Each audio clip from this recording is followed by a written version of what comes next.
Welcome back to the channel, everybody. Thank you so much for joining me and allowing me to continue to be your daily advocate. If you're new here or you're not subscribed for any reason, please do me a huge favor and hit the subscribe button. Thank you to all of you who have been watching and following me for so long. It truly means a lot, and I'm glad that I can be this person. So guys, I want to start out this video with a little meme action. I thought this meme was so relatable, and it reads, "Damn, I'm kind of tired of living through these major historical events. First of all, I hope all my viewers out there are safe. I know we are in crazy times right now, but purely from a market's perspective, I just wanted to say we have had so much uncertainty, so much FUD out there in the last couple years. It seems like we have non-stop negative price action going on in the markets. Guys, this is really the time you want to be averaging into your favorite companies, favorite stocks, favorite cryptocurrencies. The technology is only getting better, and the fear we are seeing in the market around these specific technologies is largely very irrational. Our favorite cryptocurrencies, our favorite stocks are going to emerge from this stronger than they were before and are likely going to be the solutions to a lot of the issues we're watching right now. So I know it's not fun to be looking at your portfolio right now, but this is really the time wealth is built. It's not when everything's easy and everything's fun. It's during the hard times when you're able to average into your favorite cryptocurrencies, favorite technologies, and increase your position significantly. So guys, I wanted to start out with this tweet thread by John Deaton. I believe this says a lot about the SEC's motives in this lawsuit against Ripple. John Deaton tweets out, "Thank goodness for Jay Clayton. Ripple, Chris Larson, and Brad Garlinghouse should all thank Jay Clayton. Clayton in this video with Joseph Grunfest is explaining how he likes to go after individuals and executives because it changes the dynamic of the case." What John Deaton is tweeting out here is Jay Clayton seems like a very irrational guy. He admits in this clip that I'm not going to play right now, but you guys should definitely go watch it, that he essentially goes after founders like Chris Larson and Brad Garlinghouse simply because he thinks it helps bring up the pressure a little bit and helps increase his position whether or not the charges are actually warranted. He literally admits that he likes to do it simply because it helps put pressure on the other side. Besides the fact that this is completely unethical, it also goes a long way in damaging the SEC in their case, and this is something that I think has kind of been slept on this entire time. A lot of the documents that Ripple is getting right now is because Jay Clayton actually charged Ripple's founders, Brad Garlinghouse and Chris Larson, with fraud. If it wasn't for that charge, Ripple wouldn't have been able to get a lot of the documents they're getting now. And that is because to be charged with fraud, there is a much higher standard you have to meet rather than simply if fraud is not alleged. Because Jay Clayton did this, and John Deaton is pointing this out, Ripple has been able to get so much more evidence than they otherwise probably would have been to get. And at the end of this video, he says mistakes are made when the motive behind the lawsuit isn't about enforcing securities laws, but something else. When the people behind filing the lawsuit leave after the case is filed, maybe they don't care about actually winning the case. Maybe filing the case was the damage. And this is well put by John Deaton, and I think drives home a very important point. We know that Jay Clayton could not have cared about this lawsuit very much because he left the next day. If you were filing a lawsuit that you were proud of, you thought you were about to bring justice to the market, you were tackling corruption, you would want to make sure you watched that lawsuit play out. You would put it on your resume as, "I did this for the industry, I took down this bad company." But no, Jay Clayton files his lawsuit and then dips the next day and refuses almost to take any credit for it. At one point, he said, "Oh, well, it wasn't really me, it was the SEC enforcement staff." We know he was one of the most important people, or one of the primary people, who drove this lawsuit and attacked Ripple. It's these actions that make John Deaton think that this lawsuit had almost nothing to do with protecting investors, but gradually stemmed from Jay Clayton's irrational hatred for Ripple the company. And Stuart Alderati actually tweeted out, He's the general counsel of Ripple, something very interesting that perfectly aligns with what John Deaton is saying here. A while back, he tweeted out, "Just finished rereading Moby Dick, the story about Captain Abe's blind and irrational obsession with hunting the white whale. Spoiler alert, it does not end well for Captain Abe." This is so interesting because it is obvious he is comparing this to the Ripple lawsuit. He's saying Ripple is the white whale. Ripple is this prolific fintech company doing all these amazing things, minding their own business, and then you have Jay Clayton who's irrationally going after Ripple. And this is perfectly in line with what John Deaton plays out. You have this guy who files this lawsuit against Ripple, makes up all these absurd claims that he cannot prove, the SEC cannot prove, and then leaves the next day and just dumps it on a different administration. This really makes me think that a lot of this might stem from Jay Clayton's irrational hatred toward, and maybe fear too, but towards Ripple the company. On the other side of this though, and I thought this was pretty interesting, this another attorney I follow, his name's Bill, brings up a very interesting point. He says, assuming this case was about something else and not enforcing securities laws, what explains Gary Gensler continuing it? Same motives or something else? And this is a great point, you know? If this was really just Jay Clayton's stupid, irrational lawsuit that he just pulled out of nowhere, why didn't Gary Gensler just settle it? Why didn't he say, this makes no sense, I'm ending this?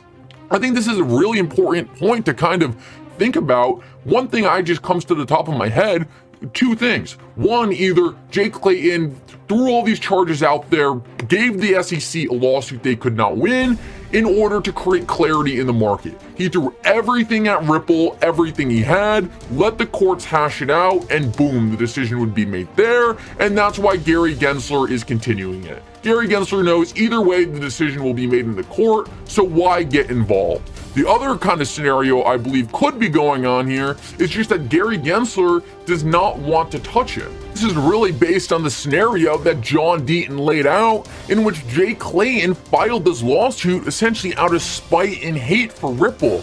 He always saw Ripple as this big company doing all these amazing things, and he just couldn't stand to watch it. He wanted control over Ripple, the company, because he thought he was the big dog at the SEC, and therefore he throws out all these crazy tactics, like charging Brad Garlinghouse with fraud, charging Chris Larson with fraud, trying to say XRP is a security when it is obviously not, based on decades of securities laws. He made up this entire thing out of spite. He overcharged Ripple, and now it got thrown on Gary Gensler's lap because obviously Jay Clayton wanted nothing to do with it. He dipped. So essentially Gary is now just sitting with this mess on his hands. He just walked into the SEC and has tons of retail investors complaining about corruption. Do I think Gary's handling it in the right way? Obviously not. I dislike Gary just as much as everyone else here. I just wanted to kind of go over what John Clayton and Stuart Alderati were really alluding to, because I think it makes sense. I think it would make sense with what we're watching right now, because we know two things. This lawsuit is a mess. The SEC messed up big time. They overcharged Ripple, they made up charges that didn't make any sense, and it could really only fall into two scenarios here. Either this is the worst lawsuit of all time, or it's all a show. Either the SEC threw everything at Ripple and they said, we know a lot of this stuff doesn't make sense. We know this, but we're going to throw it at the court anyway, so the court can hash it out and we can make a standard for cases going forward. Or, and I hope it's the first one, because that leaves me with a little faith in our government.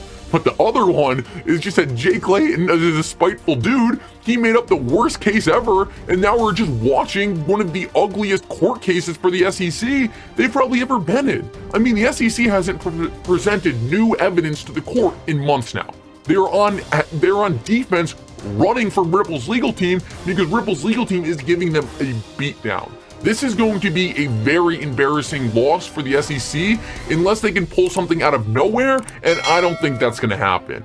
Ripple is on the right side of this. They have always been on the right side of the law. Almost every single piece of evidence Ripple has brought to the court has favored them and shown that this entire time they have simply been doing the best with a little regulation, little guidance the SEC has given them. They have tried to be responsible. They tried to do the right thing.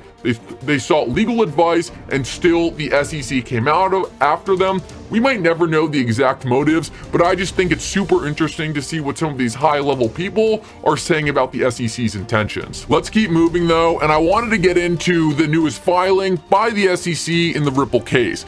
The SEC has filed its opposition to Brad Garlinghouse's motion, and this has to relate to the then counsel Elad Roisman's meeting between Jay Clayton, Brad Garlinghouse, and I believe David Schwartz was also there. This is a super interesting meeting because we actually saw from the deposition this exact meeting was brought up. Ratha Kahneman tweets out, amazing. The SEC Commissioner Elad Roisman told Brad Garlinghouse that XRP was not a security according to Brad's deposition. This was not the chair, but was a sitting commissioner. Also deeply troubling. And right here, in this deposition, we say, in these meetings with the commissioners, did any of the commissioners tell you that they did not believe XRP is a security? And he says, yes. And he says, I recall Elad Roisman. So right here, we see that Brad Garlinghouse is trying to get these meeting notes from this meeting between him, Elad Roisman, and it looks like Jay Clayton and some others were also there. But why is this so significant? Well, first of all, if Elad Roisman is saying he did not believe XRP was a security, then that is two members of the SEC who both agree that XRP is not a security. We also know that past members of the SEC, including Joseph Grunfist, have also came out and said they do not believe that XRP is a security. So if all these SEC commissioners are all telling Ripple XRP is not a security, then that is direct evidence that Ripple did not have any fair notice that XRP could have been a security. How could Ripple have thought XRP was going to be declared a security by the same organization who has been telling them this entire time that it's not a security?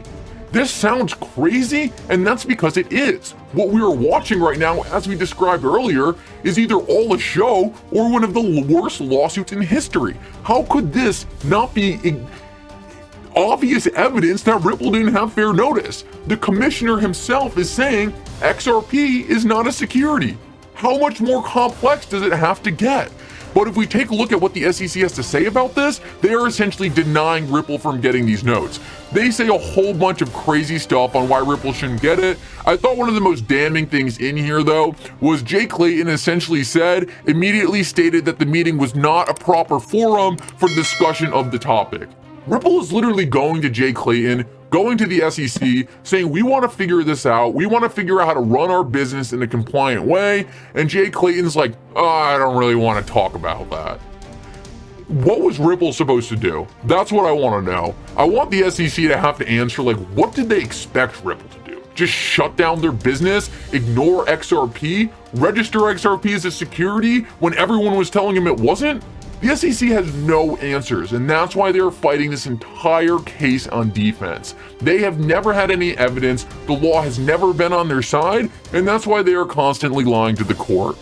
I wanted to end this video right here and just go over this. And he says the interesting part to me is that the investigation about selling XRP was open since 2018 and Ripple knew about it. So this is super interesting. We know that Ripple's known that the SEC has been going after them for a while. And the reason I find this is exciting is because I believe Ripple has been being very conservative with their announcements for a very long time. I believe when this case is over, we are going to see some insane announcements roll out of Ripple, some insane announcements for who is using XRP behind the scenes, because I believe they've been heavily suppressing their announcements since they've known the SEC has been going after them. No one wants to get involved with the SEC, and this is a perfect reason for when this is over, Ripple to make a massive marketing push, unleash a bunch of things that we have been speculating on forever. I think great times are ahead of us once we get through all this chaos in the world. So enjoy your day, everybody. I'm always here for you. Leave any comments or questions below, and be sure to subscribe. But thanks, everybody. I really appreciate you. Enjoy your day, and I always have your back. So thanks so much, everybody.